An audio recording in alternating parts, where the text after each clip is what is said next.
प्रश्नावली 15.2 का 8वां प्रश्न है, 10 प्राध्यापकों और 20 विद्यार्थियों में से 2 प्राध्यापक और 3 विद्यार्थियों की कुल कितनी समितियां बनाई जा सकती हैं?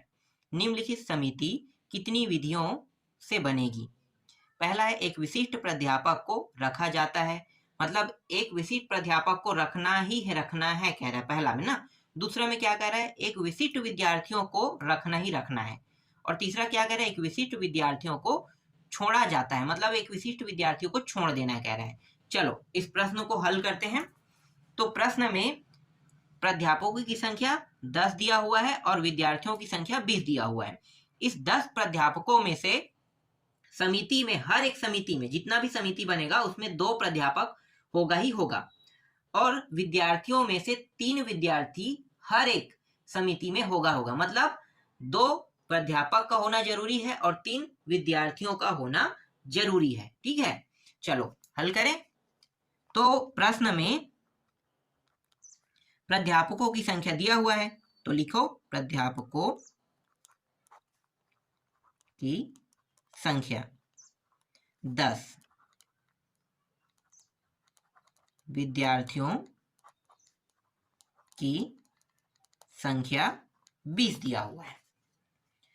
हर एक समिति में हमें 2 प्राध्यापक और 3 विद्यार्थियों को लेना है, तो हम यहां पे लिख लेते हैं 2 प्राध्यापकों और 3 विद्यार्थियों की समिति बनाने का तरीका। ठीक है, बनाने का तरीका। तो 10 प्राध्यापक मतलब 10 ऊपर में और 2 को लेना ही लेना है ना, तो 2 प्राध्यापक इस तरीके से, और साथ में दोनों है ना, समिति बनाएंगे तो प्राध्यापक और विद्यार्थी दोनों को लेना है, इसलिए गुणा का चिन्ह लगाना है। फिर विद्यार्थियों की संख्या 20 है और इनमें से 3 विद्यार्थियों को लेना है, तो इस तरीके से। इसका मतलब क्या होता है, इसका मतलब होता है कि 10 का मतलब 10 फैक्टोरियल और नीचे में 2 है मतलब 2 फैक्टोरियल, फिर 10 में 2 घटाएंगे कितना हो जाएगा 8 फैक्टोरियल, गुणित ऊपर में 20 फैक्टोरियल, फिर 20 में 3 का पहले 3 लिखो 3 फैक्टोरियल, फिर 20 में 3 घटाएंगे कितना हो जाएगा 17, तो ये आ गया 17 फैक्टोरियल। 10 फैक्टोरियल को हम लिख लेते हैं, तो 10 फैक्टोरियल, फिर 9 फैक्टोरियल, फिर 8 फैक्टोरियल तक ये जाएगा। ठीक है, नीचे में कितना है 2 फैक्टोरियल, तो 2 फैक्टोरियल मतलब 2 गुणित 1 यही होगा। ठीक है, और ये 8 फैक्टोरियल को हम जैसा वैसा लिख लेते हैं, तो ये और ये कट गया, फिर गुणित 20 गुणित 19 गुणित 18 गुणित 17, 3 गुणित 2 गुणित 1, फिर गुणित 17 फैक्टोरियल, यहां भी 17 था ना, ये और ये कट गया, 2 एकम 2 पंचे भी कट गया ये, तो यहां से 5 गुणित 9 बस बचेगा, फिर गुणित, ठीक है, ये इसका हिस्सा है याद रखना। ठीक है, ये वाला इसका हिस्सा है 5 गुणित 9। अब इसको हल करते हैं, तो देखो 3 दूनी 6, 6 3 18, ये भी काट देते हैं कितने बार में 3 बार में, तो इससे हमें क्या प्राप्त हो गया 20 गुणित 19 गुणित 3 प्राप्त हो गया। ठीक है, ये दूसरा हिस्सा है, ये इसका है और ये इसका हल है, यहाँ पे देखो इसका हल ये, इसका हल ये रहा। अब इन सभी को एक साथ गुणा कर देते हैं, तो एक साथ जब गुणा करेंगे तो इनका जो उत्तर आएगा वो यहाँ पे मैं डायरेक्ट लिख लेता हूँ 51,300 आएगा, मतलब 51,300 समिति बनेगी। यही क्या है इस प्रश्न का उत्तर है। ठीक है, एक आ गया। ठीक, अब पहला पॉइंट इसका हल करते हैं, अब पॉइंट हल होगा ना। देखो अब प्रश्न में क्या कहा है कि एक विशिष्ट प्राध्यापक को रखना है, तो हम यहाँ पे रख लेते हैं एक विशिष्ट प्राध्यापक को रखा जाना है ना, ये एकदम तय है कि रखना ही है। तो प्राध्यापकों की संख्या कितनी है, प्राध्यापकों की संख्या 10 है और एक को रखेंगे, मतलब ये चयन हो ही चुका है, समझो हो ही चुका है, तो चयन हो चुका है, तो 10 में हम एक क्या करेंगे घटाएंगे, मतलब 9। ठीक है, अब इस 9 में से बाकी जो बचे हैं वो चुनेंगे। ठीक है, बाकी जो बचे हैं उनको क्या करेंगे इस 9 से चुनेंगे। ठीक, और प्राध्यापकों की संख्या समिति में चुनने के तरीके कितने हैं, मतलब 2 ही चुनना है, तो एक तो यहाँ पे चुन चुके हैं, एक को हमने क्या कर लिया, चुन लिया है ना, तो दो तो पहले ही था, समिति में दो प्राध्यापक को चुनना ही है, तो एक तो हमने पहले ही चुन लिया है, तो यहाँ भी हम क्या करेंगे, एक को माइनस कर देंगे, एक चुन चुके हैं तो एक को माइनस, तो एक बचेगा, समझ में आया, एक बचेगा। और जो एक जो बचा है ना, इस 9 से हमें इस एक को चुनना है, क्योंकि 10 में हमने एक को पहले ही चुन लिया है, तो बचा कितना, 9, ठीक। और जो प्राध्यापक समिति में जो दो थे उनमें से एक भी चुना चुका है, क्योंकि वो विशिष्ट है, वे इन दोनों से जो एक एक निकला है वही तो विशिष्ट है ना, तो यहां से बचा कितना, 10 में एक घटाएंगे तो 9, और 2 में एक घटाएंगे तो 1 बचेगा। अब जो एक प्राध्यापक है उनको चुनेंगे तो इस 9 में से ही चुनेंगे ना, 9 में से एक चुनेंगे, तो इसको हम लिखते हैं 9 में एक चुनने का तरीका 9C1, ठीक। विद्यार्थियों में ऐसा कुछ नहीं कहा है ना, अभी पहला पॉइंट में नहीं कहा है, तो हम यहाँ पे पूरा का पूरा लिख लेंगे विद्यार्थी वाला, ठीक है, ये 3 का 3 ही रखेंगे, 20 विद्यार्थियों में 3 लेना ही है, तो इसको हम लिखेंगे 9 फैक्टोरियल, फिर इसका 1 और इसको घटाएंगे तो 8 फैक्टोरियल, है ना, 9 में 1 घटाएंगे 8, 20, और ये C3 दिया हुआ है ना, तो इसका मतलब देखो ये पूरा हल होगा इस तरीके से, और ये मान हमें प्राप्त होगा, तो मैं डायरेक्ट 20 19 3 लिख लेता हूँ, तो 20 गुणित 19 गुणित 3 हम रख लेते हैं, क्योंकि हल करेंगे तो यही मान लास्ट में कटफिट होने के बाद आएगा, तो इस प्रकार से इसे हम लिख लेते हैं। और ये जो 9 वाला है इसको हम 9 गुणित 8 फैक्टोरियल तक के ले जाएंगे, एक फैक्टोरियल का मतलब तो एक ही होगा, तो कोई लेना देना नहीं इसका ना, सिर्फ 8 बस बचेगा, तो 8 फैक्टोरियल, ये दोनों काट देते हैं, फिर 20 गुणित 19 गुणित 3, ये 9 20 19 3 इन सभी का गुणा करेंगे, तो गुणा करने पर उत्तर आ रहा है 10,260 आएगा, पहले का ये उत्तर है। दूसरा पॉइंट देखो, अब क्या करेंगे, एक विशिष्ट, फिर से हम लेंगे एक विशिष्ट विद्यार्थी इस बार चुनेंगे, विद्यार्थी को रखा जाना है ना समिति में, इस बार हमें समिति में विद्यार्थी रखना है, तो कुल विद्यार्थियों की संख्या 20 है, एक विशिष्ट चुन लेंगे तो एक चुन चुके हैं, तो बचेगा कितना, 19, है ना, और समिति में हमें 3 विद्यार्थी रखना है, समिति में कितने विद्यार्थी रखना है, 3 रखना है, इस 3 में एक तो चुन चुके हैं जो विशिष्ट है, तो कितना हो गया, 2। अब इस 19 से हमें 2 को क्या करना है, चुनना है, 19 विद्यार्थियों में से 2 विद्यार्थी चुनना है, क्योंकि एक विशिष्ट है वो पहले ही चयन हो चुका है, तो जो प्राध्यापक वाला है वो तो नहीं बदलेगा, तो 10C और यहाँ पे 2 का 2 आ जाएगा, है ना, बदलेगा कौन, विद्यार्थी वाला, तो विद्यार्थी वाला बदलेगा, तो ये हो गया 19C और ये 2, तो 10C2 का मतलब क्या होगा, देखो 10C2, इसका जो मेन अंतर आया था 5 गुणित 9 आया था ना, 5 गुणित 9 रख लेते हैं, ठीक है, पूरा हल करने की जरूरत नहीं है, हमें पता है, तो हम इसी तरीके से हल करेंगे। इस 19 को हम कैसे लिखेंगे, 19, ठीक है, ये 2 फैक्टोरियल, और इसको घटाएं कितना आ जाएगा, 17 फैक्टोरियल, है ना, तो 19 को मैं घटाते चल रहा हूँ, यहीं पे 18 और ये रहा 17 फैक्टोरियल, ये 17 और ये 17 कट गया, 2 के पारे से देखो 2 एकम 2 निया, ये भी कट गया, बचा कितना, 5 गुणित 9 गुणित 19 गुणित 9, ठीक है, इन सभी का गुणा करने पर उत्तर आ रहा है, उसको मैं लिख लेता हूं, तो उत्तर आएगा 7,695 आएगा, ये रहा इस प्रश्न का उत्तर, ठीक है, दूसरा भी कंप्लीट हो गया। चलो तीसरा देखें,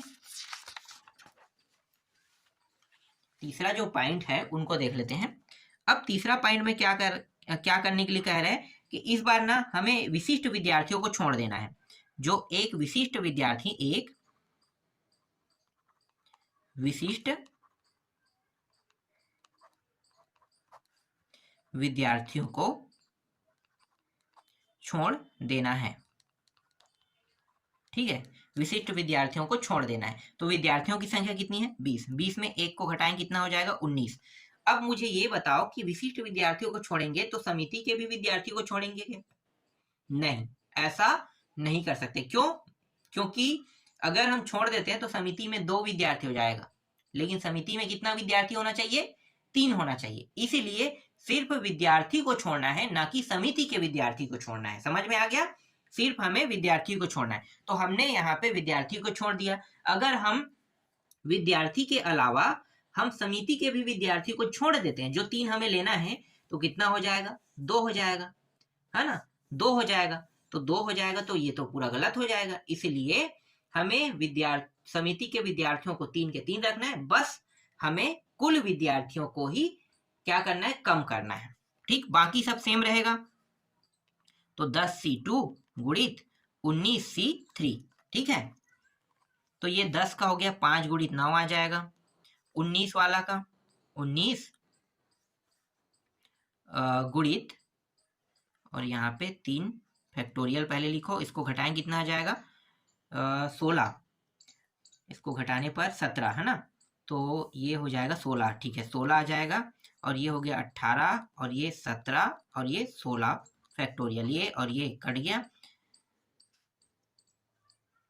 तो 5 गुणित 9 गुणित 19, 18, 17, 3 गुणित 2, ये हो गया 3 बार, ठीक है। 5, 9, 19, 3 और 17, इन सभी का गुणा कर देंगे, तो गुणा करने पर आएगा 43,605, और ये क्या है, इस प्रश्न का उत्तर है। तो इस तरीके से तीसरा पॉइंट का उत्तर भी निकल आया, ठीक है। देखो 9वां प्रश्न, 11 छात्रों की एक टीम का चुनाव किया जाना है, जिसमें कक्षा 11वीं से कम 5 छात्र लेना है, ठीक है, तथा कक्षा 12वीं से कम 5 छात्र इसमें भी होना चाहिए, कह रहे हैं। यदि प्रत्येक कक्षा में 20 छात्र हो तो टीम कितनी विधियों से बनाई जा सकती है, टीम को कितने विधियों से बनाई जा सकती, ये हमें निकालना है। तो चलो यहाँ पे मैं लिख लेता हूं। देखो कक्षा 11वीं है ना, तो कक्षा 11वीं में कम से कम छात्र कितने होने चाहिए, मतलब छात्र है 20 है, कह रहा है। कम से कम नहीं कहेंगे, छात्रों की संख्या कहेंगे, ठीक है। तो कक्षा 11वीं, कक्षा 11वीं में छात्रों की संख्या 20। इसी तरीके से कक्षा 12वीं में भी छात्रों की संख्या यहां भी क्या होगा, 20 होगा, ठीक है। अब टीम में छात्रों की संख्या कितनी होनी चाहिए, तो लिखो यहाँ पे टीम, ठीक है, टीम में छात्रों की संख्या, टीम में छात्रों की संख्या, तो टीम में कितने छात्र होंगे, देखो 11 छात्रों की एक टीम कह रहा है ना, तो टीम में छात्रों की संख्या 11 होना चाहिए, 11 से ज्यादा नहीं होना चाहिए, कह रहा है। तो अब हम इसका चयन करते हैं, तो चयन करने के तरीके,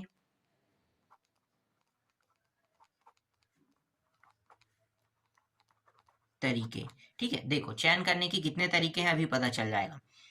देखो अगर कक्षा 11वीं है ना, तो कक्षा 11वीं में अगर मैं 5 छात्र उठाता हूं, ध्यान देना, कक्षा 11वीं से मैं 5 छात्र उठाता हूं, तो कक्षा 11वीं में कुल कितने छात्र हैं, 20, ठीक है। 5 उठाने पर ये रहा 5, तो बाकी कितना है, टीम में कितने छात्र होने चाहिए, टोटल 11। तो कक्षा 11वीं से मैंने 5 उठाया, और कक्षा 12वीं से अब मैं कितना छात्र उठाऊंगा, कक्षा 12वीं में भी 20 है, तो यहां से मैं 6 उठाऊंगा, 6 और 5 कितना हो गया, 11 हुआ ना, ठीक।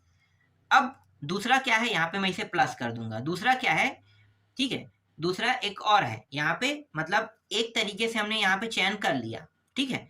अब दूसरा तरीका भी है कि इस बार हम क्या करेंगे, कक्षा 11वीं से हम कितना उठा लेते हैं, 6 उठा लेते हैं, तो बचेगा कितना, तो कक्षा 12वीं में बचेगा 5, ठीक। तो ये 2 तरीके चयन करने के यहाँ पे हो सकते हैं, ठीक है। 2 तरीके यहाँ पे है, जिसमें से हम एक में 5 रखेंगे और एक में हम क्या करेंगे, 6 रखेंगे। तो देखो यहाँ भी ऑटोमेटिकली 6 और 5 आ जाएगा, बिल्कुल। अब इसको हल कर देते हैं भाई, तो हल करेंगे तो ये हो जाएगा 20 फैक्टोरियल, फिर 5 फैक्टोरियल, 5 को घटाएंगे तो 15 फैक्टोरियल, फिर 20 फैक्टोरियल, फिर इसमें ये 6 फैक्टोरियल, फिर 6 में 20 में 6 घटाएंगे कितना हो जाएगा, 14 फैक्टोरियल, 20 फैक्टोरियल। यहां भी वैसा करेंगे, 20 में हम कितना घटा देते हैं, 6, तो ये हो जाएगा 6 फैक्टोरियल, और ये हो गया 14 फैक्टोरियल, फिर 20 फैक्टोरियल, और यहाँ पे इसको घटाएंगे तो ये हो जाएगा 5 फैक्टोरियल, और ये हो गया 15 फैक्टोरियल, ठीक है, इस तरीके से। देखो ये दोनों सेम टू सेम है, मतलब 2 बार उपयोग हो रहा है ना, तो हम इन दोनों को जोड़ देते हैं तो 2, फिर ये हो गया 20 फैक्टोरियल, फिर 5 फैक्टोरियल, फिर 15 फैक्टोरियल, गुणित 20 फैक्टोरियल, 6 फैक्टोरियल, फिर 14 फैक्टोरियल। ऐसा हम इसको लिख सकते हैं, ठीक है। तो 2 20 फैक्टोरियल गुणित 19 गुणित 18 गुणित 17 गुणित 16 गुणित 15 फैक्टोरियल, ये रहा 5 फैक्टोरियल और ये रहा 15 फैक्टोरियल। 15 और 15 काट देते हैं। इसी तरीके से ये कहाँ तक जाएगा, 14 तक के। तो हम इसे 20 गुणित 19 गुणित 18 गुणित 17 गुणित 16 गुणित 15 गुणित और ये रहा 14 फैक्टोरियल, है ना। तो 6 फैक्टोरियल और ये रहा 14 फैक्टोरियल, ये दोनों कट गया। इस तरीके से इन दोनों को हम क्या करते हैं, कटा देते हैं। फिर 2, फिर 20, 19, 18, 17 और ये रहा 16, 5, 4, 3, 2, ये दोनों हाँ गुणा में है। फिर 20, 19, 18, 17, ये 16 और ये रहा 15 और यहाँ पे 6 गुणित 5 गुणित 4 गुणित 3 गुणित 2 गुणित 1, है ना। एक को लिखने की जरूरत नहीं है, आप चाहो तो उसको छोड़ सकते हो, क्योंकि ये किसी के साथ भी गुणा होगा तो मान वही का वही आएगा, है ना। चलो कटाते हैं। 5 चौक 20, इन दोनों को साथ में लेकर हम कटाते हैं तो ये 20 कट गया, ठीक है। 3 दूनी 6, 6 तिया, ये भी कट गया। इसी तरीके से 5 चौक 20, इन दोनों को साथ लेके कटाते हैं तो ये कट गया। ये 6 तो डायरेक्टली चलो यही कटा देते, 6 तिया 3, ये कट गया, है ना। 6 12, 6 तिया 18, मतलब 3 बार में 18 कट गया, 6 तिया 18, ठीक। अब इसको हम फिर से कटाते हैं तो 3 एकम से कट गया, 3 दुआ 2 एकम, और कौन कट रहा है भाई, 2 अट्ठे, ये कट गया, ठीक। अब बाकी जितना भी मान बचा है उनको क्या करेंगे, गुणा कर देंगे, ठीक। तो गुणा कर देते हैं। देखो क्या क्या बचा है, एक तो 2 बचा है, यहाँ पे आगे में 2 है ना। यहाँ पे मैं लिख देता हूँ 2 बचा है, 19 बचा है, यहाँ पे 3 बचा है, यहाँ से 17 और 16 बचा है, ठीक है। इतना बचा हुआ था। यहाँ पे 19, फिर से 19 यहाँ पे, ठीक। और यहाँ पे 17 बचा है, 17 के बाद ये 16, 8 बार में कटा था, 2 अट्ठे, 8 बचा है, यहाँ पे 8 और गुणित ये रहा 15, इतना बचा हुआ था। इन सभी का गुणा करेंगे, तो इन सभी का गुणा करने पे जो मान आएगा उनको यहाँ पे मैं डायरेक्ट लिख देता हूँ, यहाँ पे लिखता हूँ अब बगल में, ठीक है, क्योंकि ये प्रश्न हल हो चुका है। तो यहाँ पे 10, 85, 28, ठीक है। तो यहाँ पे उत्तर आया 1,08,528 जो है इस प्रश्न का उत्तर है। देखो इस तरीके से ये प्रश्न भी कंप्लीट हुआ। चलो अगला देखते हैं। देखो 10वां प्रश्न, प्रत्येक भाग ए और बी से कम 4 प्रश्नों का चुनाव करते हुए एक छात्र को 10 प्रश्नों का उत्तर देना है।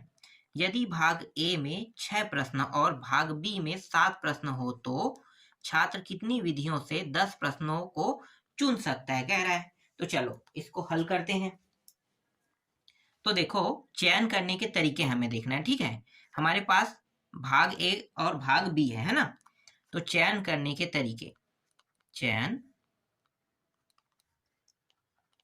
करने के तरीके, देखो कुल प्रश्नों की संख्या कितनी है, प्रश्नों की संख्या 10 है, जिनमें से कम एक के पास भाग ए को अगर हम लेते हैं तो अगर उसमें हम 4 रखते हैं तो भाग बी में कितना आएगा, बाकी बचा हुआ प्रश्न भाग बी के पास चला जाएगा, है ना।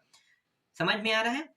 तो ऐसे ही हमें क्या करना है, चयन करते जाना है। तो चलो देखते हैं चयन करने के तरीके कितने हैं। तो देखो 10 प्रश्न है, एक मिनट, यहाँ पे भाग ए में 6 प्रश्न और भाग बी में 7 प्रश्न हो कह रहा है। तो 10 प्रश्नों को हमें बांटना है ना, लेकिन 6 प्रश्न होगा, ठीक है, भाग ए में 6 प्रश्न होगा और भाग बी में कितने प्रश्न होगा, 7 प्रश्न होगा। तो हम 6 प्रश्न, ठीक है, इस 6 प्रश्न में कम से कम 4 होना है कह रहा है, तो ये 4 हमने रख दिया। ठीक, इसके बाद गुणा लिखो और भाग बी में 7 प्रश्न है और 7 में ये 6 में कितना बचा, सॉरी 4 में 4 है और 10 था ना कुल प्रश्नों की संख्या। देखो मैं यहाँ पे आपको थोड़ा समझा देता हूँ, यहाँ पे कंफ्यूजन भरा टॉपिक है, इसीलिए थोड़ा सा समझो, उसके बाद हम आगे हल करेंगे। यहाँ पे मैं खंड कर लेता हूँ। देखो ये भाग ए है और ये भाग बी है ना। भाग ए में 7 प्रश्न होने चाहिए, 1 मिनट, क्या है 6, भाग ए में सॉरी 6 और इसमें 7 प्रश्न है ना।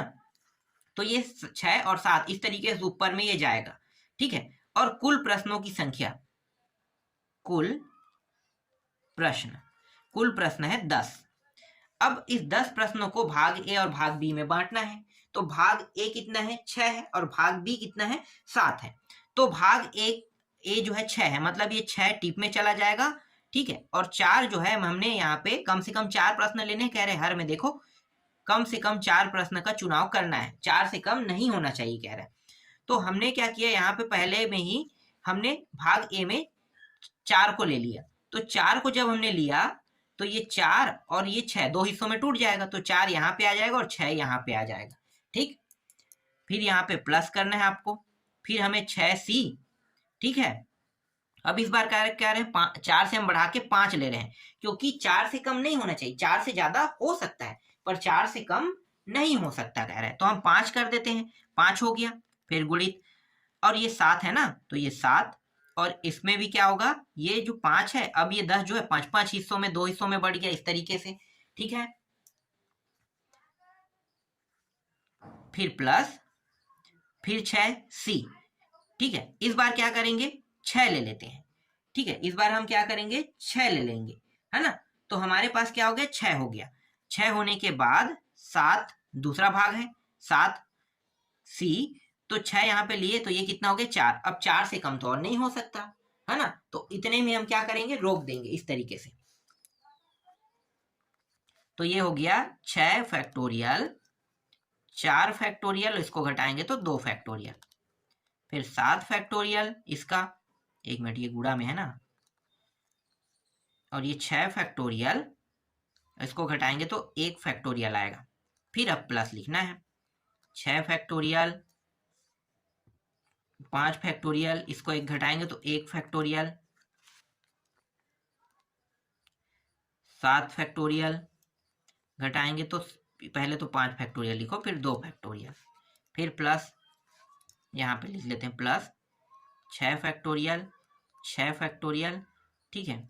ये 6 फैक्टोरियल और 6 फैक्टोरियल, और 6 और 6 में घटाएंगे तो ये 0 फैक्टोरियल। यहाँ पे ध्यान देना ना, अगर 0 फैक्टोरियल लिखा है इसका मतलब 0 नहीं होगा, 0 फैक्टोरियल का मान भी 1 ही होता है ना, तो 1 ही आपको लिखना है। फिर ये 7 फैक्टोरियल, फिर 4 फैक्टोरियल, फिर इसको घटाएंगे तो 3 फैक्टोरियल आ जाएगा। ये दोनों काट देते हैं, ठीक है। ये 0 फैक्टोरियल का मान कितना होता है, 1 होता है, तो यहाँ पे ध्यान देना है आपको कि 1 होगा। चलो आगे हल करते हैं। 6 फैक्टोरियल, तो 6 फैक्टोरियल, 6 गुणित 5 गुणित 4 फैक्टोरियल, ये 4 फैक्टोरियल, फिर 2, ये और ये कट गया, और यहाँ पे गुणा है 7 फैक्टोरियल, तो 7 को कहाँ तक ले जाएंगे, 6 तक के, 6 फैक्टोरियल, 6 फैक्टोरियल, 1 का कोई वजूद नहीं है ना, 1 को हटा दो, 1 फैक्टोरियल का 1 ही होगा, 0 फैक्टोरियल का भी 1 ही होगा, ठीक है।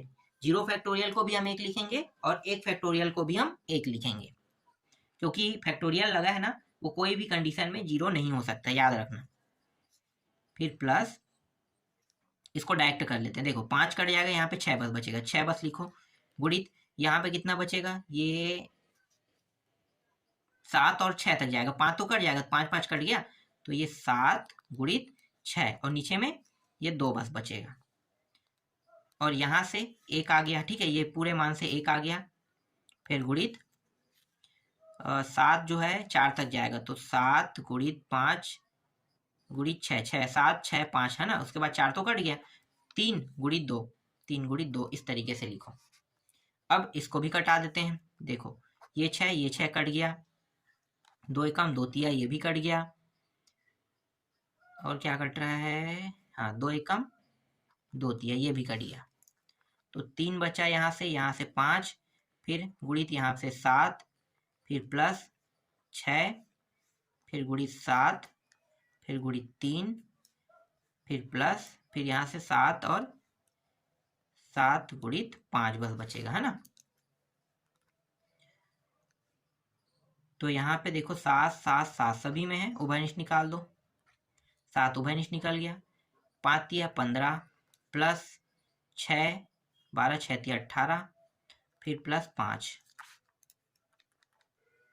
7, इन सभी को जोड़ते हैं तो 15 और 5 20, 10 30 और ये 38, ठीक है। तो 7 गुणित 38, 7 गुणित 38, तो 7 यहाँ पे 7 गुणित 38 हो रहा है ना, तो इसका मतलब होगा इनको गुणा करेंगे तो 266 आ जाएगा। और यही क्या है, इस प्रश्न का उत्तर है। तो अभी इस वीडियो में मैं आपको सिर्फ 3 प्रश्न तक ही बता देता हूँ, बाकी जो प्रश्न है बचा है उनको मैं आपको नेक्स्ट वीडियो में बताऊंगा।